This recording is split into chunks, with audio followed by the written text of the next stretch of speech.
Today we're taking off all of these flexible solar panels to see, well, are they actually going to damage your roof? And I'll also show you what the next project looks like and how solar installs really are going to be so much simpler because of these little guys. Now, I installed these solar panels 2 years ago and they've been in extreme conditions with temperatures of 119 degrees and more. They've been through rain, hail, and everything else that you can expect during a normal season. So we'll see what the damage kind of looks like. And I've already done a 2-year review on how they've actually performed. I'll leave some information on those videos down below that'll also discuss other topics between the differences of rigid panels and also these flexible ones. So these solar panels back here are already warmed up from the sun. We're going to do those second.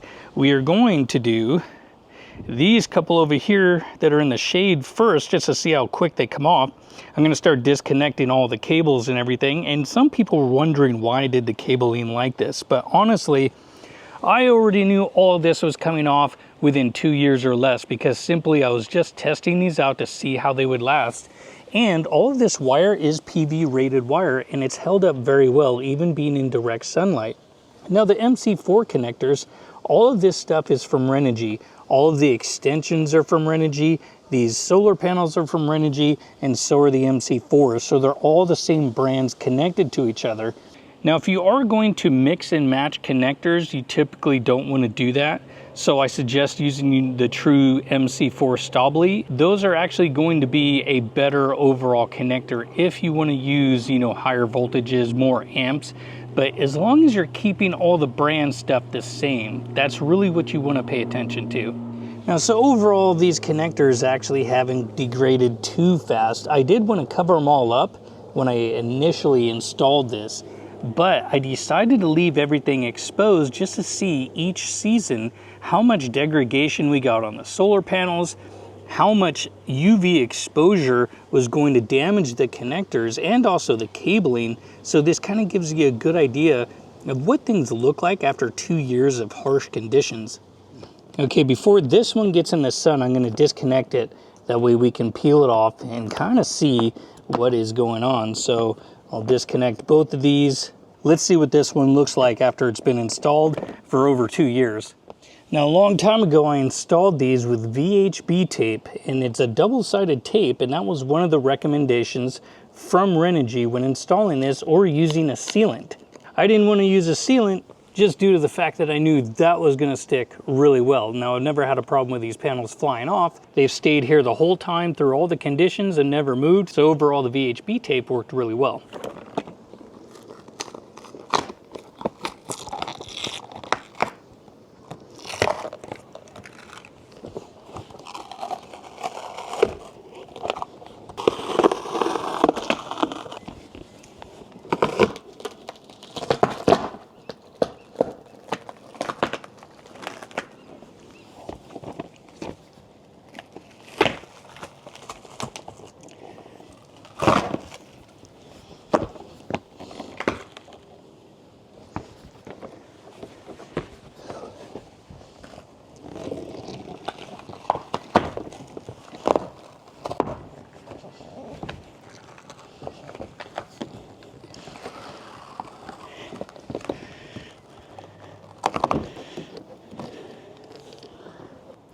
Okay, 1 down, 11 to go. Let's take a look. Okay, so far we have discoloration, obviously, of the TPO roof. Now, if you're wondering about the 4 patches, this is actually where the OEM solar panel was installed from the factory. So I filled it with some Dicor, put over some of the Eternabond tape, and then basically sealed it. And so far, you can see that this has held up really well. Everything is still solid. No leaks, no damage. So everything here is solid as a rock, except for a little lifting there. Let's take off a few more and see if we have any damage. Okay, let's do this one now that's been in the sun for a little bit. We'll see if it comes off easier or maybe even worse. Normally when I've taken these off before, because I've had one right here already, that was there for almost a year and it went sideways. I had another one up there. It also went sideways. I took them both off when they were cold and they came off pretty well, just kind of like this one did. So see if the heat is a better way to take it off.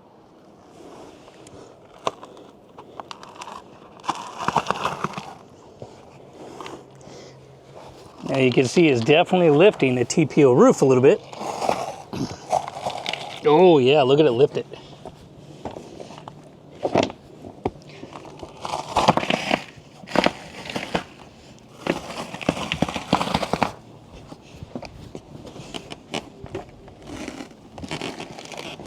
Oh yeah.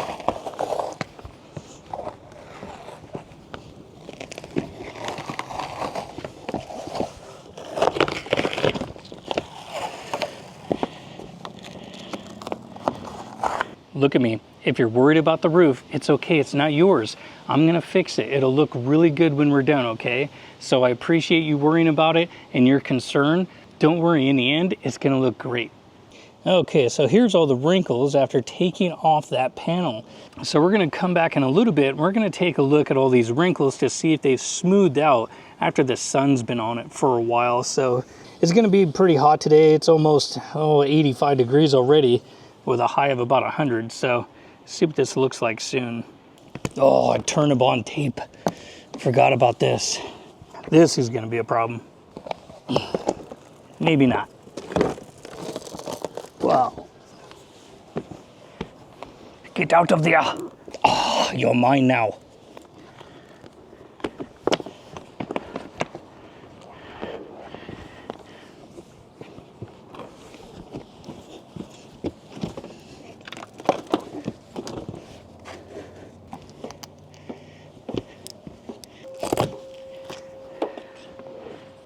Did I mention it's already hot and it's only like 10 o'clock?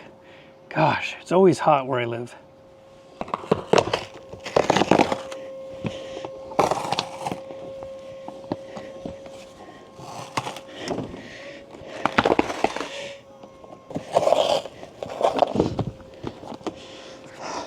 Oh, get out of here. Now, because I am replacing this roof literally in a few days, if I wasn't replacing the roof, I'd be doing this obviously a little bit more carefully, trying to not damage the roof liner and obviously not make any holes or tears. But so far, no tears. Is there separation from the roof itself? Oh, for sure.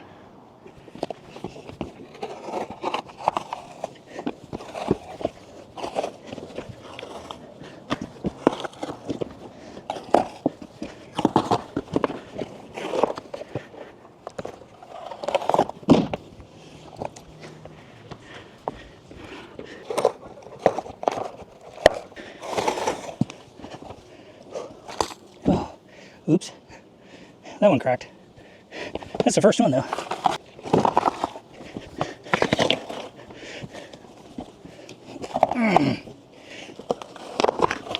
Wow, get out of here. So far that's what it looks like. A lot of work to do over the next couple weeks.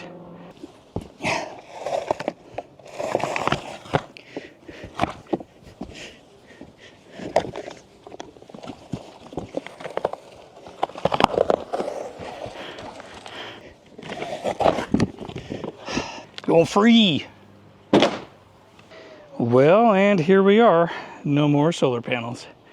Lots of, ridges or wrinkles obviously in the TPO roof now. So be interesting to see how that smooths out over the next few hours. I'm going to do a little bit more cleanup and then show you guys what's next. Okay, let's take a look at some of these solar panels real quick. We're just going to look for burn spots on the back and any burned cells to see if any of them are really starting to, become a potential fire risk. So let's see what we find. Now, I already did this like a few months ago, and some of this is from trees, tree sap, and stuff that is burned. But what I'm looking for is actually burning in between like these bus bars here, connecting between cells, any cells that look like they're actually burnt and more. So far, I'm not really seeing anything on this one, so we're gonna move along pretty quick. Here is the back of this one, which I don't see anything that shows up. But when we look at this next one, this is the only spot so far that I see. If you can see a little bit of discoloration, maybe I'll get this out. Okay, I brought this one out here so you can see it a little bit better, but notice this little spot right here? That right there, this happened a long time ago. And this was something just for me installing it when the wind grabbed a hold of the panel and ended up kind of flying out of my hands. But you see how this one's actually a little bit dark? Kind of hard to tell, but just because of the coloring. But let's see what the back looks like. So that one has a little bit of brown on it, but notice the rest of the panel actually doesn't look bad at all. But this one here, I mean, I don't feel anything that's, anything different. But yeah, this one was probably starting to get hot. Notice I don't really have much for anything on here because I was experimenting with just Eternabond tape only and sticking it down at the front and the back. That's why this one doesn't have any VHB tape on it, and it didn't go anywhere. Don't see anything on this one. That's just dirt. Nothing exciting on this one. Well, just a little bit of, you can see the lines in between each one of the cells on this one. This one definitely has some wear on it. You can see some of the discoloration on the cells now. This is really the only cell that looks questionable, like as far as really bad on this panel. But if we look on the back, there's really nothing that stands out except for maybe this guy. This one here, I'm not sure if you can see that in the light, but I mean, there's a little bit of discoloration on this one. Let's just take a look. But on this side, there really isn't anything, so maybe it's just a little bit of dirt that sat there for a long time, but that looks like that one could have been getting hot. Nothing impressive on this one. Nothing on the back of that. Nothing impressive here. This one here, you can definitely see a lot more of the separation between each cell. And again, I'm wondering if that's mainly just dirt that has really trapped itself underneath there for the duration of once they were installed. Nothing there, nothing impressive here, and nothing impressive there, which this one here is the one I kind of threw off, and it really kind of ended up getting damaged. And this is the last one, which not seeing anything that's just standing out. So overall, you can see that they held up okay considering the conditions they were in. Now, I do talk about the temperatures of this and best use case scenarios, like if you're storing your RV inside or if you're in cooler climates versus like, I get really extreme temperatures. So it really does test these to the max. And again, I've talked about this in the 2-year review video. So again, I'll leave that linked. Okay, so here we are several hours later, and look how much the wrinkles have really kind of gone away.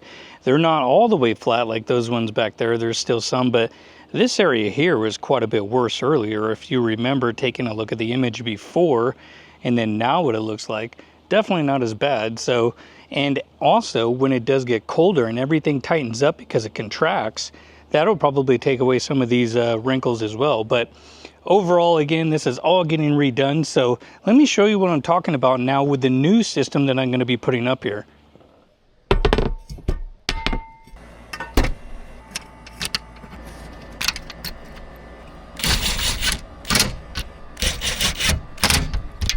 So now the new project is going to consist of these, which are so cool. I've been waiting for somebody to come out with a clamp like this for a long time, and they've been out for a few months, and so I've been kind of waiting to basically get this project underway. But now you can use a lightweight aluminum unit strut with these clamps for super quick installations of solar panels on pretty much almost anything. If you wanted to do a shed, or if you're wanting to do your RV or even a van build, this really makes it a lot simpler. You don't have to do the Z clamps, you don't have to do any extra penetration. So the only penetrations you're going to do is going to be obviously the unit strut into the roof, but the way I'm going to be doing it's going to be quite a bit different because the roof is going to be getting redone. So you'll have to stick around for that. But these things here, I'll leave some information below if you want to check them out. Anybody can buy them. They're not actually that expensive. So let me show you what the setup's going to look like a little bit.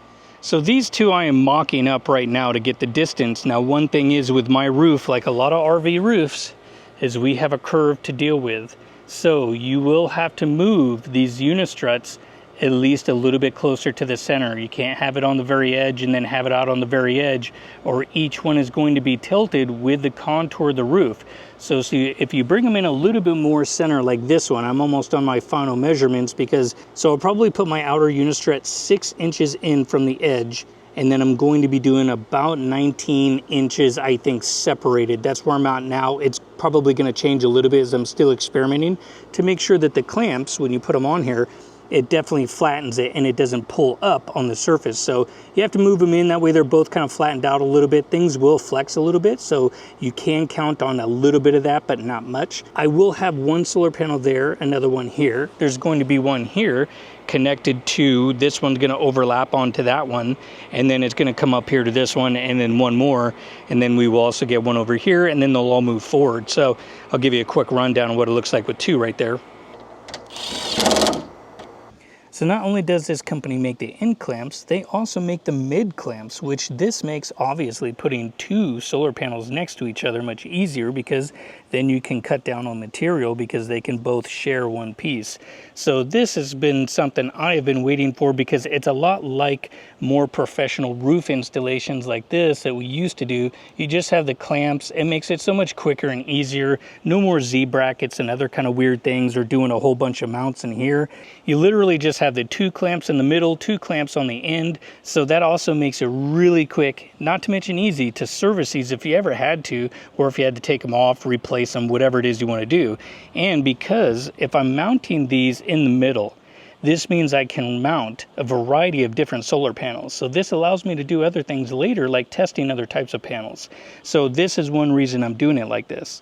And now as we look at the end finish, this gives you an idea of what it's going to look like later. And then obviously as it comes and runs up this way, because we do have a curve right here, so that means only one panel can go there, but I have two panels that can go there. I will have to move inlet boxes and more. So a lot of stuff is going to change, but it's going to look really cool. It's going to definitely be a much cleaner installation, but we are adding drag and we are also adding weight as opposed to the flexible solar panels. So again, there is a give and take whenever you're doing a solar install, because there's always something you have to deal with, whether it's, you know, an antenna here, so you can't get maybe as many solar panels up here as you want, or the size.